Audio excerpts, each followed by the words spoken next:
Namaskar, this is Firstpost and you're watching Vantage with me, Palki Sharma.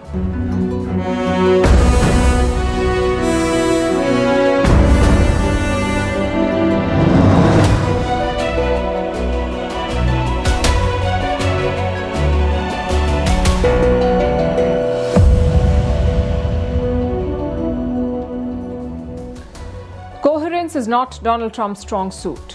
One day he hates foreign workers, next day he loves them. One day he's slapping tariffs on India, the next day he's showering praises. Tonight we decode what Trump's changing statements mean for India. Also on the show, it's a showdown between the AI giants. OpenAI's ChatGPT is falling behind Anthropic's Claude, which has just broken even. The latest from the Delhi blast investigation, Prime Minister Narendra Modi has visited the injured. Tensions are rising in the Caribbean as US and Venezuelan forces face off. In the Red Sea, the Houthis have stopped their attacks, but this may just be a temporary pause. We'll tell you why. In the UK, is Prime Minister Keir Starmer facing a coup? How pollution in New Delhi is getting worse. In Turkey, President Erdogan is trying to neutralize a political challenger by filing over 140 cases against him. And in Egypt, how museums are losing money over missing artifacts. Also, how solar flares disrupted radio signals across Africa and Europe. But first, the headlines. Ukrainian President Volodymyr Zelensky calls on his justice and energy ministers to resign over corruption scandal in the country's war-battered energy sector. The justice minister has been suspended and 5 people have been detained as part of a graft investigation involving alleged kickbacks worth around $100 million in the energy sector. Russia loses a legal bid at Australia's High Court to build a new embassy less than a kilometre from the country's parliament. Moscow was granted a 99-year lease in 2008, but it was revoked in 2023. Prime Minister Anthony Albanese at the time had said the government had received security advice from Canberra's spy agency on the risk of a new Russian presence so close to Parliament House. Cambodia and Thailand trade accusations of fresh clashes along their border. Phnom Penh says one civilian has been shot dead in hostilities which have flared after Bangkok paused the implementation of a US-backed peace deal. Thailand has said that the decision was taken after a blast from a newly laid landmine injured 4 of its soldiers. Pakistan's National Assembly passes the 27th Constitutional Amendment Bill, which aims to bring sweeping changes to the country's judicial system and the military's command structure. The ruckus-filled session was attended by Prime Minister Shahbaz Sharif, PMLN President Nawaz Sharif and PPP Chairman Bilawal Bhutto Zardari. The bill will now be referred back to the Senate for the new amendments to be debated upon. And the UN nuclear watchdog urges Iran to allow it to verify its inventories of enriched uranium. Relations between Tehran and the International Atomic Energy Agency have been strained since a 12-day war in June which saw Israeli and US strikes on key Iranian nuclear facilities. Nuclear talks between Iran and world powers are also currently stalled.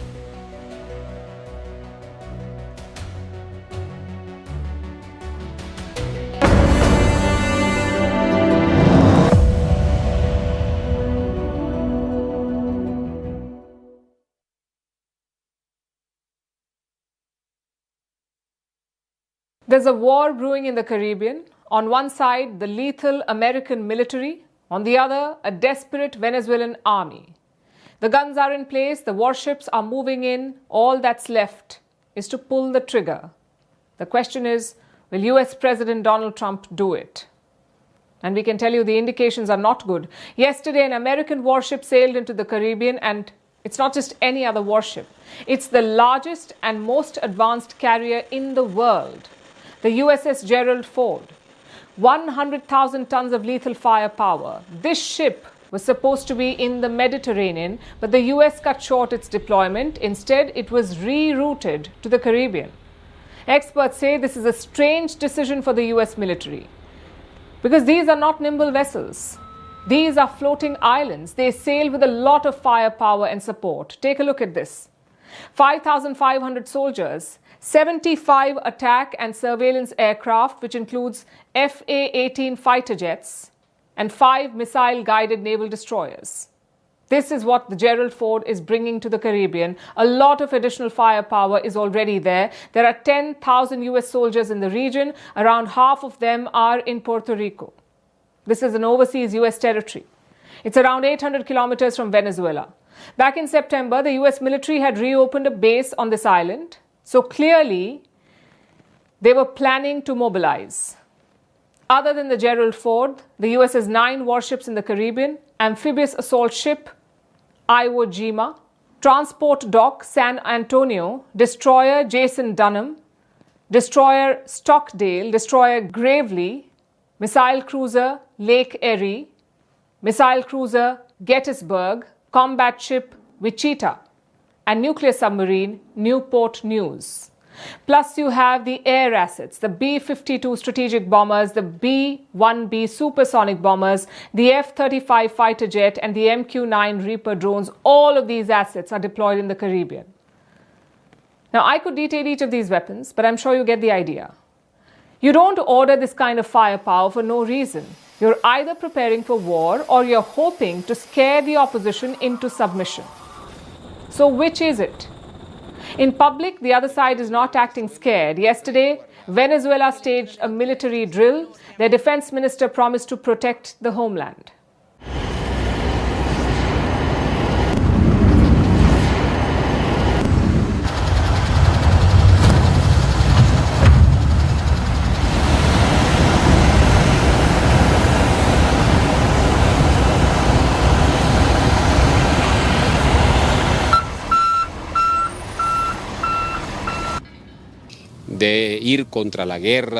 We are lovers of peace. We deeply love peace. We do not want war either here or anywhere in the world. But if they come to touch Venezuela, well, they will find us here. Walk through the streets, walk through the barracks, walk through the communes, walk through the communal militia units, and there you will see a people determined to defend this homeland to the death. I know it sounds very brave, but trust me, the Venezuelans are scared. If the US military is at your gates, anyone would be. Now, this conflict began over drugs. The US accused Venezuela of smuggling drugs into the US. They say President Nicolas Maduro is behind it. In fact, the US has a bounty for Maduro, $50 million for his capture. For the capture of the Venezuelan president, $50 million. Many of Trump's advisors want him gone. They're pushing for a regime change in Venezuela, and their tactics have been diverse. The most visible tactic has been the airstrikes. The US military has struck 19 Venezuelan ships in the region. Washington calls them drug boats. No evidence, no trial. We are supposed to take their word for it. Put together, these strikes have killed 76 people since September. Even US allies are not okay with these attacks. Look at the UK, for example. In September, they stopped sharing Caribbean intelligence with the United States. Do you know why? In a sort of protest against the strikes. Now, the UK has 5 overseas territories in this region. They gather a lot of intel from those sites, but none of it will be shared with the US. Yet Trump doesn't seem to care. He has carried out more attacks since September, but will it go beyond that? Well, capability is not a question. The US military is far superior to Venezuela. They could neutralize them in weeks, if not days. But what happens after that? As of this week, the US has 15,000 troops in the region. That is not enough to occupy a country of almost 30 million people, so they can beat Venezuela but not hold it. Which brings us to some of the possible scenarios. Number 1, limited strikes to weaken Maduro. Reports say crucial military targets have been identified. If Trump agrees, they could be hit. Number 2, targeting national resources. Oil is the mainstay of Venezuela's economy, and most of their oil is concentrated in the eastern part. Perhaps the US will try to take out those facilities or maybe even take over them. And finally, possibility number 3, Maduro folds. He stands alone against the US. Yes, China and Russia have offered political support, but that means little during a war. So Maduro may choose to strike a deal with Donald Trump. In fact, he's already tried once. Reports say that he made a proposal to the US last month. He offered all future oil and gold contracts to American companies. He also promised to end deals with Russia and China. Simply put, he tried to sell his country to the US, but apparently Donald Trump rejected it. And that's the tricky part here. No one knows what Trump actually wants from this episode. Is he signaling toughness on drugs? Is he trying to topple a socialist ruler? Is he eyeing Venezuela's natural resources? No one knows. All we can do is wait for the next deployment or airstrike.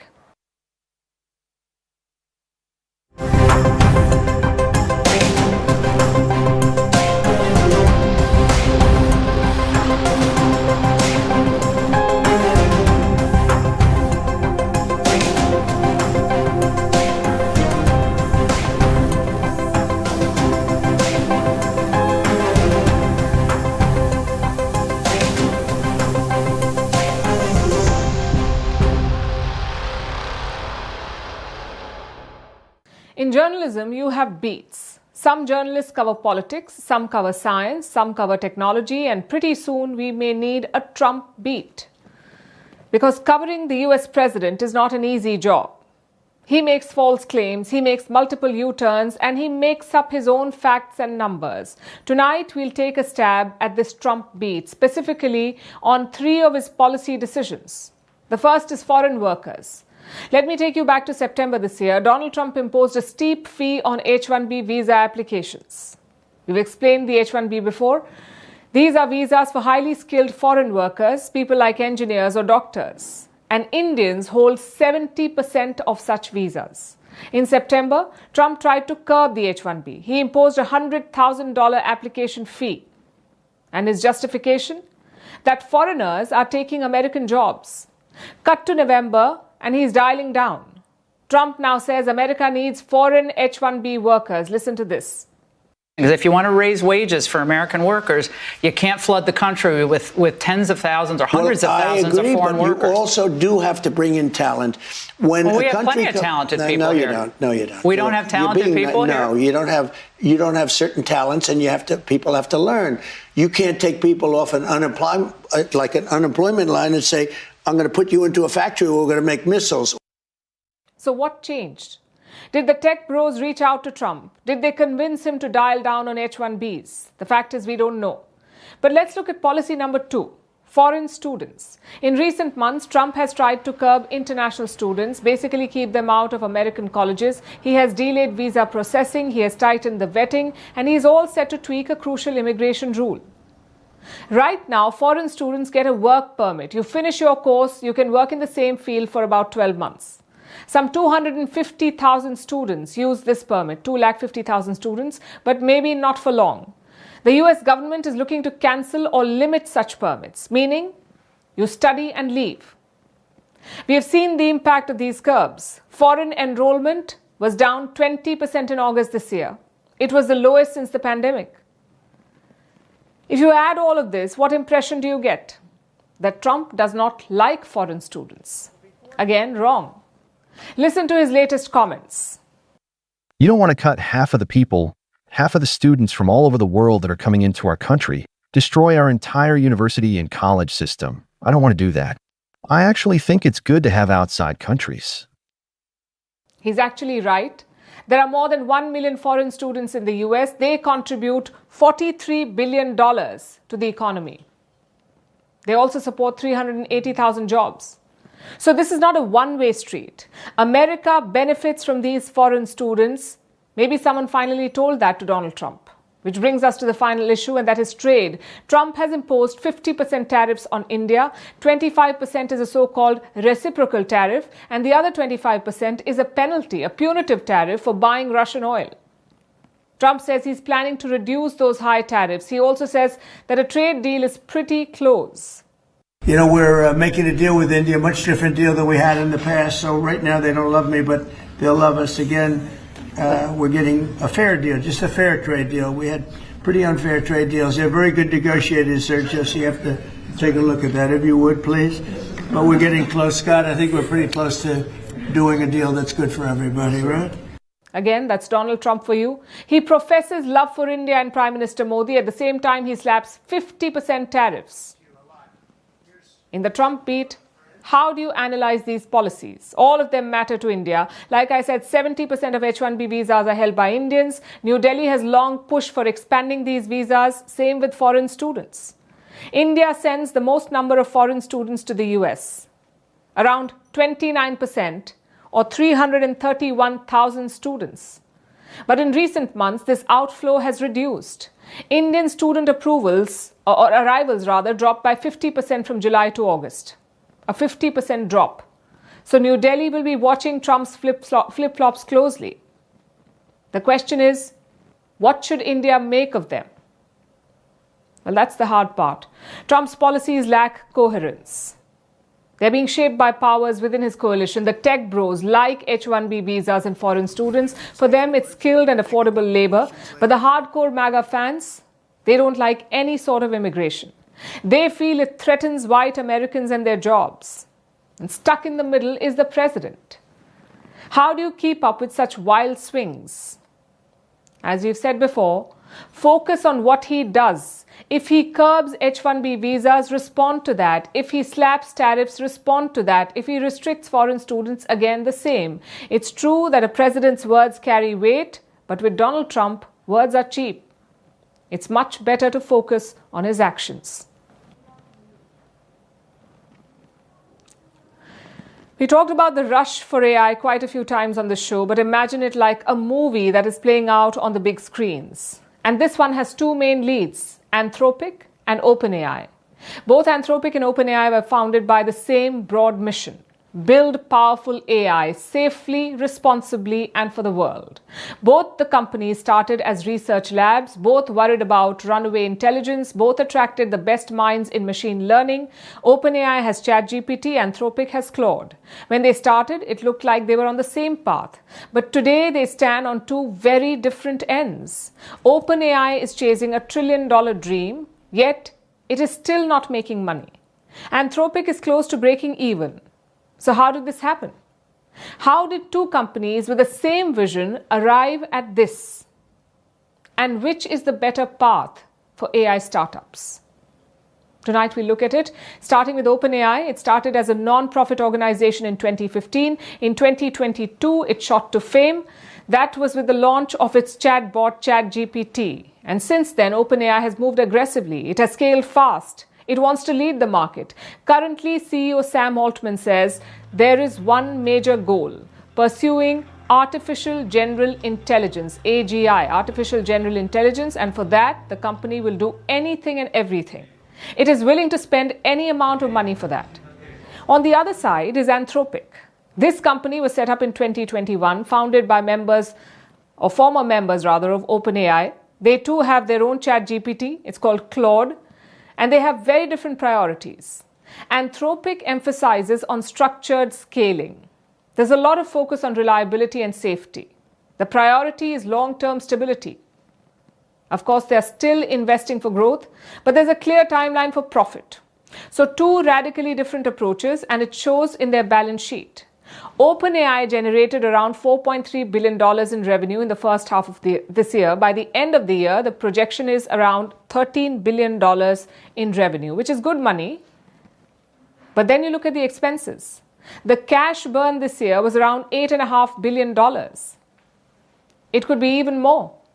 With compute cost, infrastructure, salaries, there is no profit whatsoever. And it's going to be the same way. This is going to be the case till 2029. Sam Altman has admitted that himself. They won't make a profit.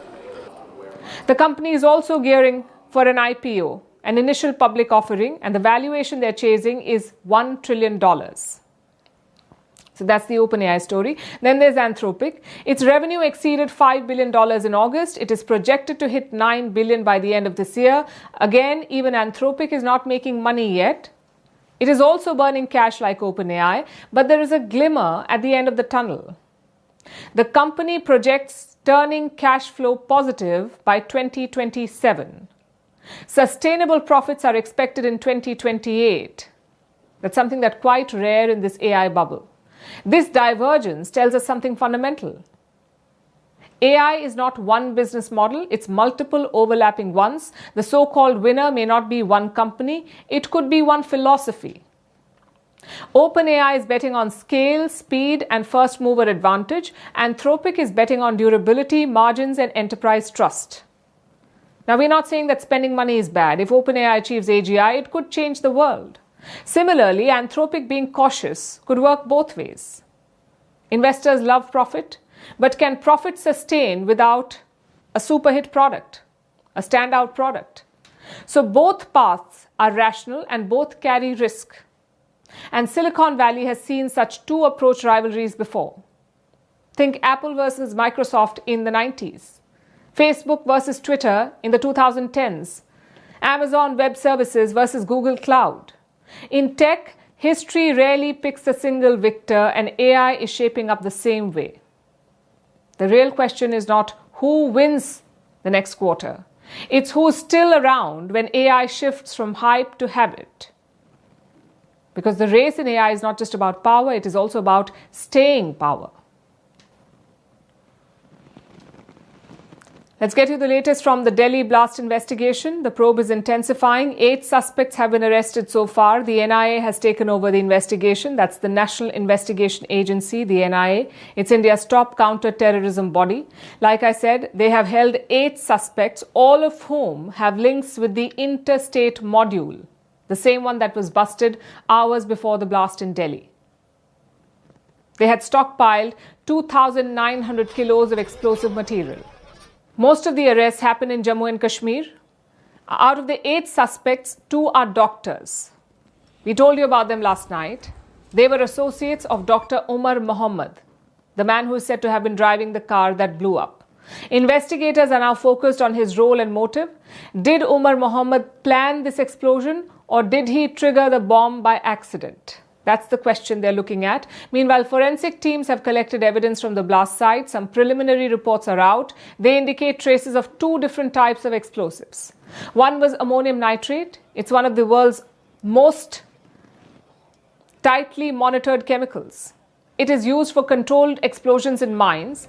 Around 350 kilos of this chemical was seized by security officials when they busted the interstate terror module. So did the bomb that exploded in Delhi come from the same stockpile? Again, investigators will try to answer this question. The other sample is of an unknown substance, and all the collected material has been sent for lab testing. The results will tell investigators the exact composition of the bomb. Plus, they're looking into a digital trail. This part features Telegram, the popular messaging app. Telegram, it's one of the world's most widely used internet platforms. Telegram has millions of users. It is believed that Dr. Umar Mohammed was one of them. Reports say that he was part of a radicalized doctors' network. The group was active on Telegram. They were coordinating through this app. Now, Telegram, as you would know, enables private messaging, but it lacks strict moderation. So terrorist and extremist groups are believed to be active on it. This includes groups like the Islamic State and its factions. Apparently, they use this app to spread propaganda, raise funds, recruit members, and even plan attacks. And now the same app may have played a role in the Delhi blast, which is why authorities are looking into it. They're also in the process of identifying the victims. So far, the identities of 6 victims have been confirmed. This is one of the biggest challenges right now, in fact. In the aftermath of the blast, there was chaos. So tattoos, torn shirts, and burned jackets, these were the clues that family used to recognize their loved ones. The Delhi government has announced compensation for the victims. A high-level review into the investigation also kicked off today, and this one is being led by Prime Minister Modi himself. He returned from Bhutan earlier today, and he visited the blast survivors in hospital. Later in the day, he chaired a meeting of the CCS, the Cabinet Committee on Security. This is India's top decision-making body on national security. The Prime Minister reviewed the investigation into the Delhi blast. He was briefed on the status of the probe. Union Home Minister Amit Shah presented a detailed report. Defence Minister Rajnath Singh, Finance Minister Nirmala Sitharaman, and External Affairs Minister S. Jaishankar were all present. They are also part of the CCS. The country has witnessed a heinous terror incident perpetrated by anti-national forces through a car explosion near the Red Fort on the evening of 10th November 2025. The explosion resulted in multiple fatalities and caused injuries to several others. The Cabinet unequivocally condemns this dastardly and cowardly act that has led to the loss of innocent lives. The Cabinet reiterates India's unwavering commitment to a policy of zero tolerance towards terrorism in all its forms and manifestations. The Cabinet directs that the investigation into the incident be pursued with the utmost urgency and professionalism so that the perpetrators, their collaborators, and their sponsors are identified and brought to justice without delay. The situation continues to be closely monitored at the highest levels of the government. So there are two clear priorities as of now: the progress of the investigation and the security measures being taken in its aftermath. As more details emerge, expect the government to act quickly. Remember, India's capital has been targeted for the first time in 13 years. A strong response is expected. Let's turn to West Asia now, specifically to the Red Sea. It was a major flashpoint during the war in Gaza, but now the guns have gone quiet there. The Houthi rebels have stopped attacking Israeli targets and other commercial ships. They have not made any public announcement to this effect, but they have sent a letter to Hamas. This letter says the Houthis are watching the ceasefire in Gaza. If it breaks, they will resume their strikes in the Red Sea. And this pause is significant because Houthi attacks caused real damage, militarily and economically. At least 9 Marines were killed and 4 ships were sunk. Others were forced to reroute consignments around Africa. The last attack was in September, and since then, no ship has been targeted. So for now, the pause seems to be holding, but it is not a permanent truce. Here's a report. The Red Sea is quieter now. The drone strikes have stopped. The hijackings have paused, and the missile launches have halted. But this is not a surrender. Yemen's Houthi rebels have signaled a halt in attacks on Israel and shipping through the Red Sea, not with a formal announcement, but in a letter. The letter was addressed to Hamas's Qassam brigades. It came from Major General Yusuf Hassan al-Madani. He's the chief of staff of the Houthi military. The letter said, the Houthis are closely monitoring developments in Gaza, and if Israel resumes the strikes, they'll resume their operations in the Red Sea again. In other words, the pause is conditional. If the ceasefire in Gaza holds, the calm at sea might continue. If it collapses, the attacks will return. So far, the Houthis have not officially confirmed a halt, but their actions are clearer than their words. Since the ceasefire began on 10th October, they haven't claimed any new attacks. That's a marked shift. Because before the ceasefire, the campaign was relentless. Drone strikes, missile launches, targeted ship attacks, and the cost was high. At least 9 mariners were killed, 4 ships were sunk. The Red Sea, one of the world's busiest shipping lanes, was paralyzed. Roughly $1 trillion worth of goods pass through the Red Sea each year. But those flows were disrupted, so were transits through Egypt's Suez Canal. That waterway links the Red Sea to the Mediterranean, and it's crucial for Egypt's economy. It generated $10 billion in 2023. But according to the International Monetary Fund, Houthi attacks slashed Egypt's foreign exchange earnings from the canal by $6 billion in 2024. The most recent known Houthi strike came on the 29th of September. A Dutch-flagged cargo ship was hit. 1 crew member died, another was wounded. After that, there's been silence. Some ships have returned to the Red Sea, but many continue to reroute around Africa's Cape of Good Hope. The threat is reduced, but not removed entirely. The Houthis say their campaign targeted Israel-affiliated vessels. But in practice, most of the ships attacked had little or no connection to the Israel-Hamas conflict. Even so, the group gained international prominence through its role it projected strength. and disrupted global trade. Now it's stepping back, but not stepping away. Israel's response has been forceful. Its military has targeted senior Houthi leaders. In September, Defense Minister Israel Katz warned of a seven-fold retaliation for Houthi drone attacks. One such attack struck the Israeli port city of Eilat. It injured 22 people. But for now, Israel has not commented on the pause. The United States has also acted. Earlier, Washington launched an intense bombing campaign against the Houthis. The Biden administration used B-2 bombers to strike what it called underground bunkers. President Trump, before his recent West Asia trip, halted a separate U.S. operation. So what we're seeing now is not a resolution, it's a recalibration, a tactical pause. The Houthis are waiting, watching, seeing whether the Gaza ceasefire will hold, and making clear that their campaign can resume at any time. Their message is unambiguous. This is a halt, not a surrender.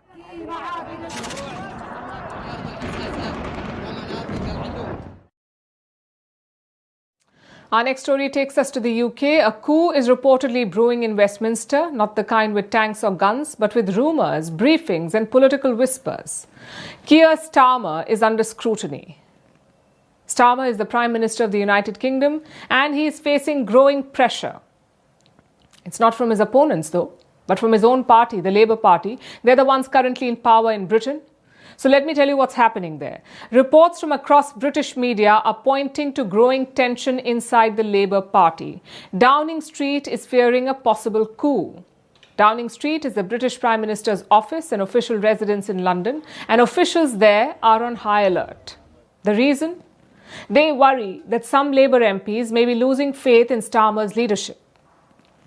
Reports say ministers are, quote-unquote, on manoeuvres, which basically means that they are quietly gauging support in case there's a leadership contest. They're testing the waters. And one name is in the spotlight. Wes Streeting. He is the Health Secretary. He's young, ambitious, and one of the Labour Party's most visible ministers. Some reports claim that he's being discussed as a possible successor. And what does Streeting have to say about this? Well, he has denied the claim. He says he is not seeking the Prime Minister's job. His office says he is focused on fixing the healthcare system in the country. I think whoever's been briefing this has been watching too much Celebrity Traitors. I am not going in to demand the PM's resignation. I support the PM. I have done since he was elected leader of the Labour Party. Now, Streeting is not the only name being mentioned. There are others too. Britain's Home Secretary, the Energy Secretary, a former deputy leader of the Labour Party, and even the Mayor of Manchester all have been talked about. So who's really behind all this talk? And some reports point back to Downing Street itself. Allies of the Prime Minister started warning about that his job could be under threat. That is, if the upcoming budget goes badly. In fact, a lot depends on that announcement, the budget. The government will announce its budget on the 26th of November. Starmer's government is expected to raise taxes. And why is that? To plug a fiscal hole estimated at over $39 billion. That's the gap, $39 billion. These taxes could break the Labour Party's manifesto promise. They promised not to raise income tax. So reports say that has many Labour MPs worried, the prospect of taxes going up. They fear public backlash and a further drop in their poll numbers. In fact, the party is already struggling. Some polls put Labour below 20%. And while Labour slips, another party is climbing fast. That's Reform UK. It is led by a man called Nigel Farage. His party is now polling above 30%. And that has increased concern among Labour's MPs.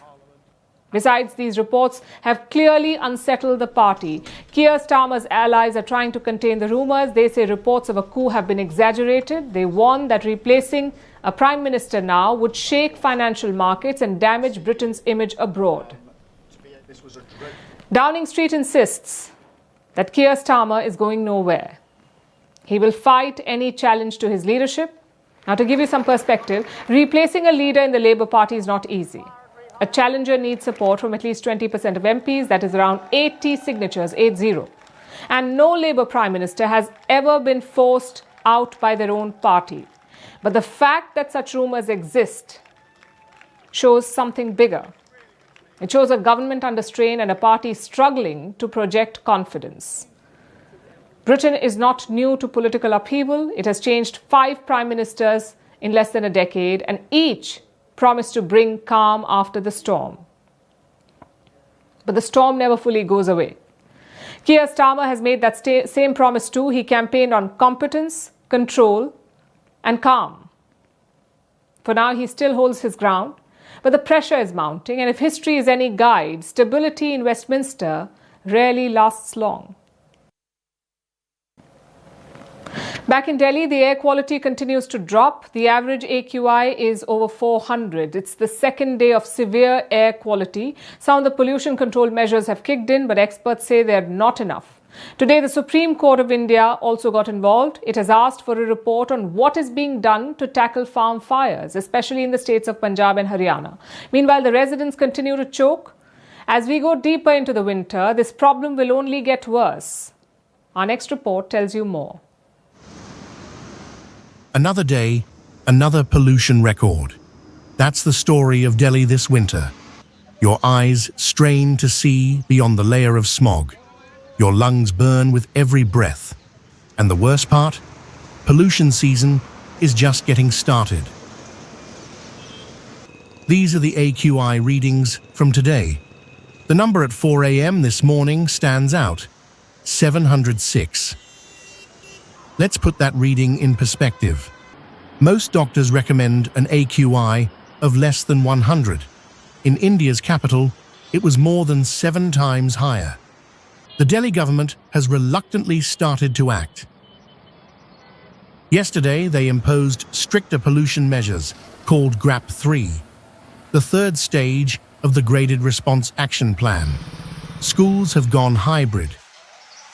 Construction activity has been paused, and polluting trucks have been banned from the city. But it's too little, too late. GRAP 3 comes into effect when the average AQI crosses 350. That threshold was crossed last week, yet GRAP 3 was imposed yesterday. Some experts say even this level isn't enough. They want the Delhi government to invoke GRAP 4 measures. This would block non-Delhi commercial vehicles from the city. Even older diesel vehicles from within the city will be banned from the streets. All construction will be halted, and schools will go completely online. These measures may sound stringent, but if you live in Delhi, look outside. It's now or never.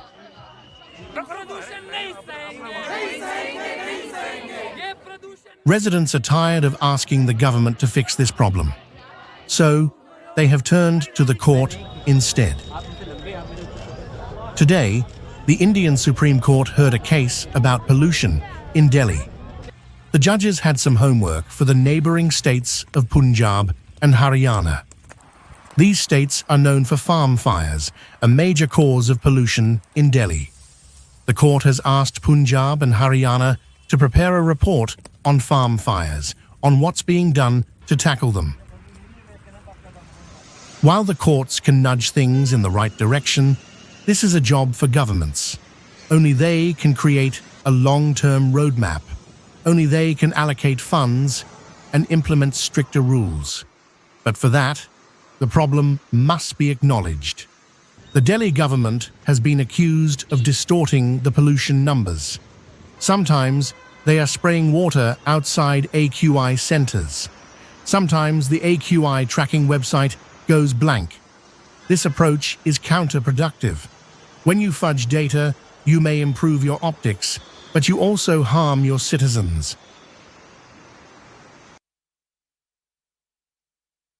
Now let's talk about Turkey. A political earthquake is shaking Istanbul. Prosecutors have filed 142 charges against the city's mayor. His name is Ekrem İmamoğlu. He's accused of corruption, bribery, and even espionage. Turkish authorities want him jailed for more than 2,000 years. You heard that right. With all these cases, they're looking at 2,000 years in jail for one man. He was arrested in March this year, and it sparked widespread protests. Because İmamoğlu is not just any mayor. He is President Erdogan's biggest political rival, the man who beat Erdogan's party twice in Istanbul and was widely seen as a future presidential challenger. Critics call this a political crackdown to weaken the opposition. The government says it's about corruption and justice. Our next report has more. A political storm is shaking Turkey. The country's biggest city is at the center of it. Istanbul's mayor, Ekrem İmamoğlu, is facing 142 criminal charges. Prosecutors want him jailed for more than 2,000 years. Yes, 2,000 years.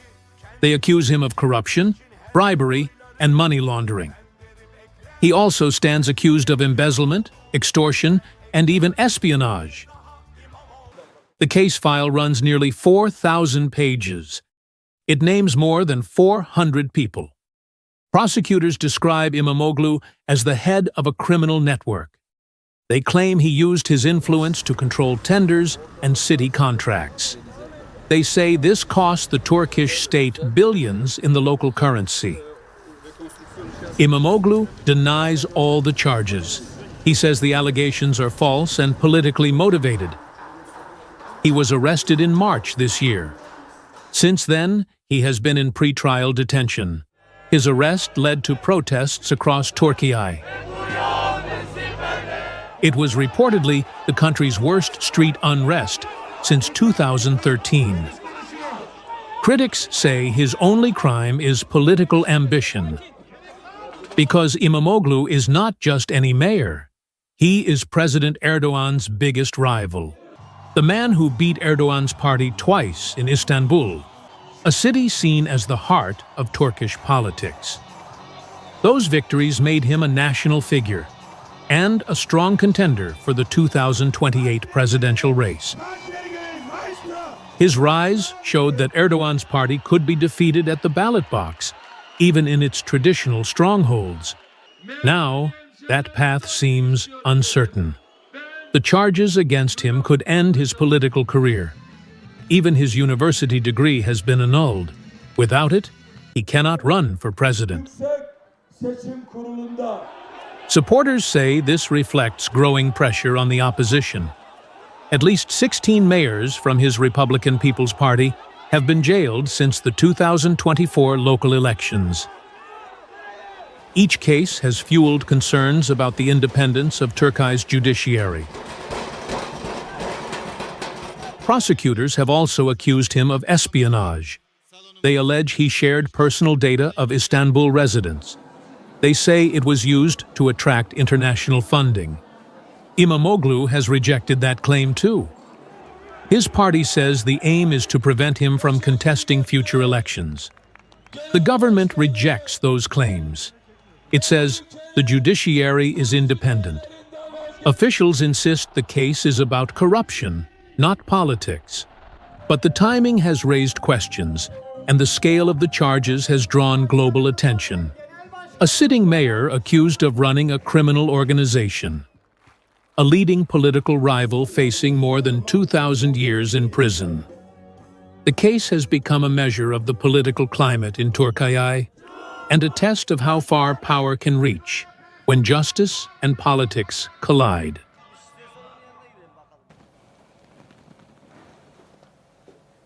It's a big November for Egypt. After years of waiting and delay, the Grand Egyptian Museum is finally open. It's the world's largest archaeological museum, a colossal temple of history, 100,000 artifacts, 7,000 years of civilization, a project that was 2 decades in the making at a cost of $1.2 billion. And where does this monument stand? In the shadow of the Giza pyramids. Step inside and it's like walking into a pharaoh's treasure vault. The golden mask of King Tut, his throne, his beds, his chariots, it's all under this roof.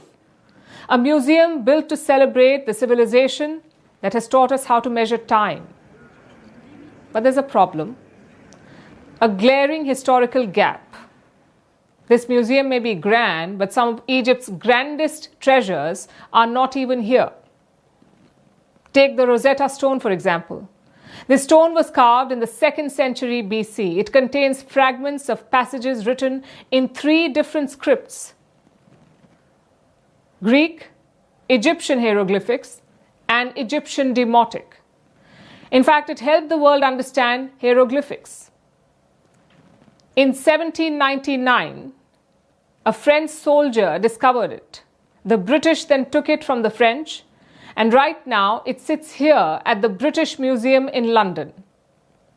Egyptians have asked for it back multiple times. There have been multiple petitions, multiple requests over the years, but nothing worked. The British Museum would not budge. And it's not just the story of the Rosetta Stone. You see, once upon a time, European powers sailed around the world with 2 goals: discover things that already existed and take them home. They called it empire. Today we might call it shoplifting along with plundering economies.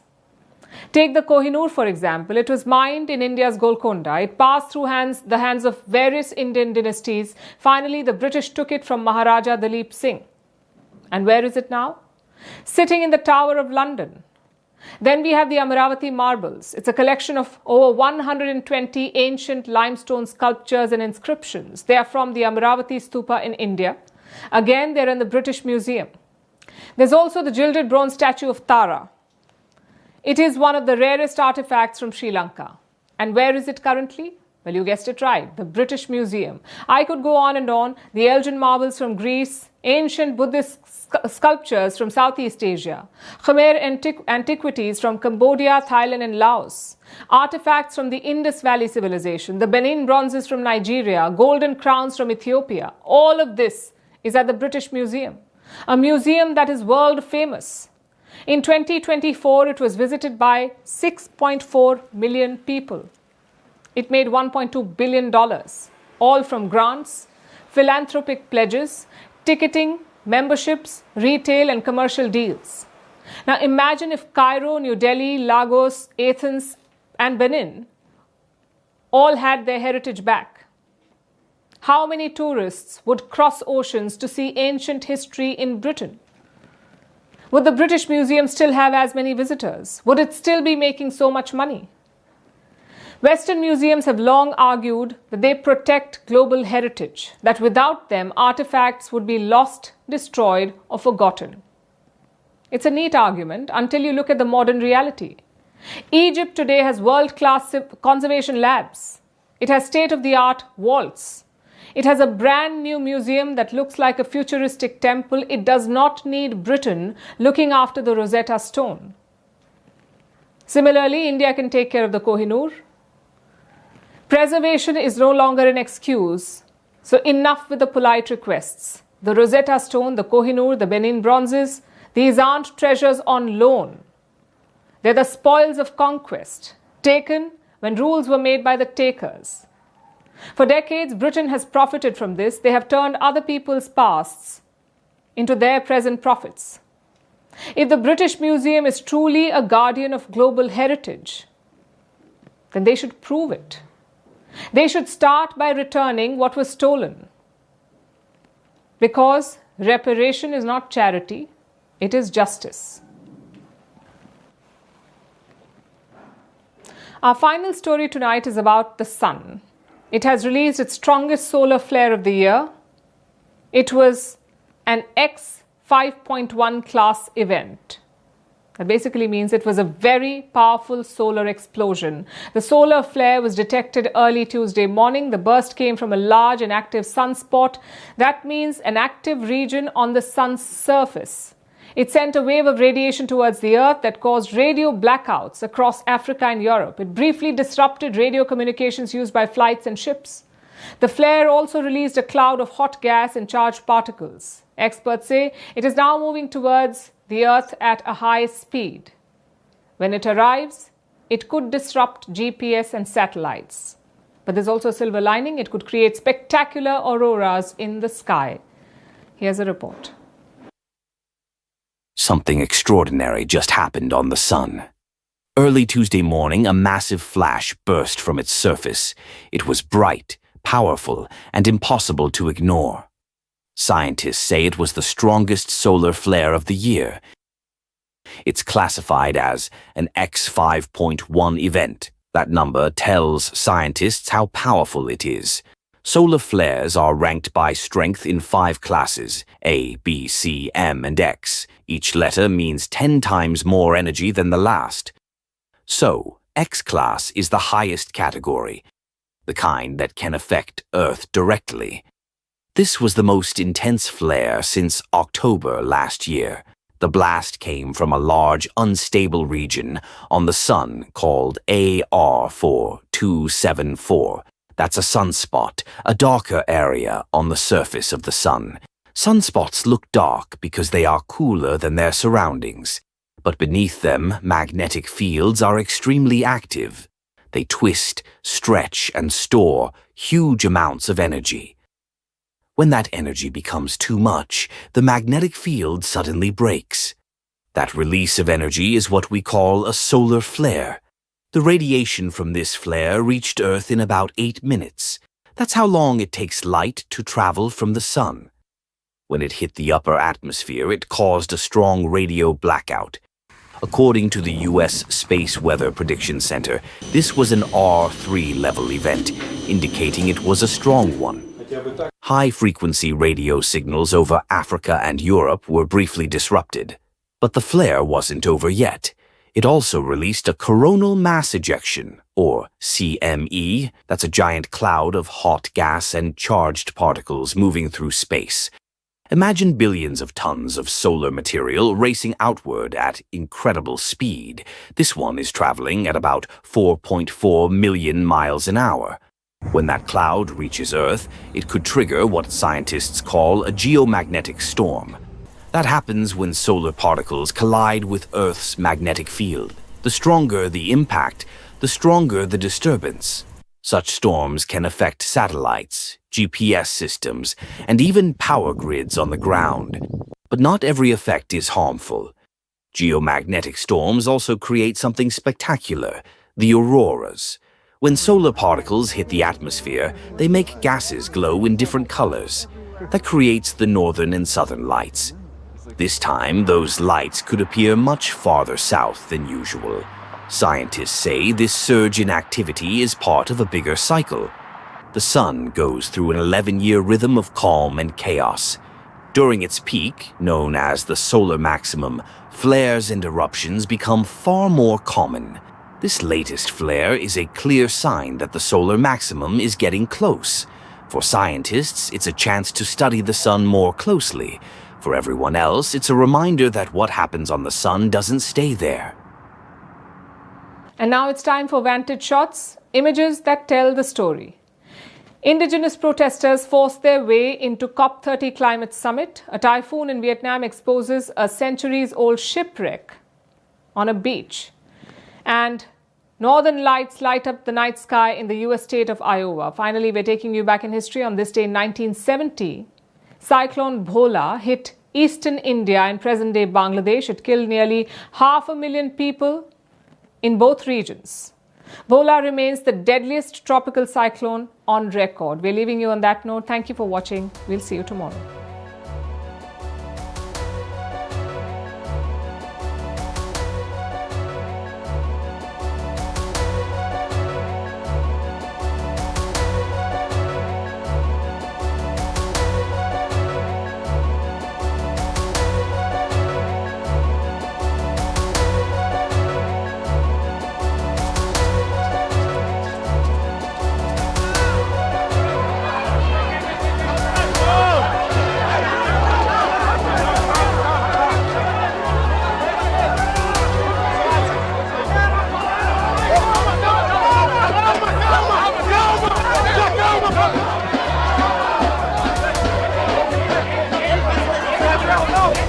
No!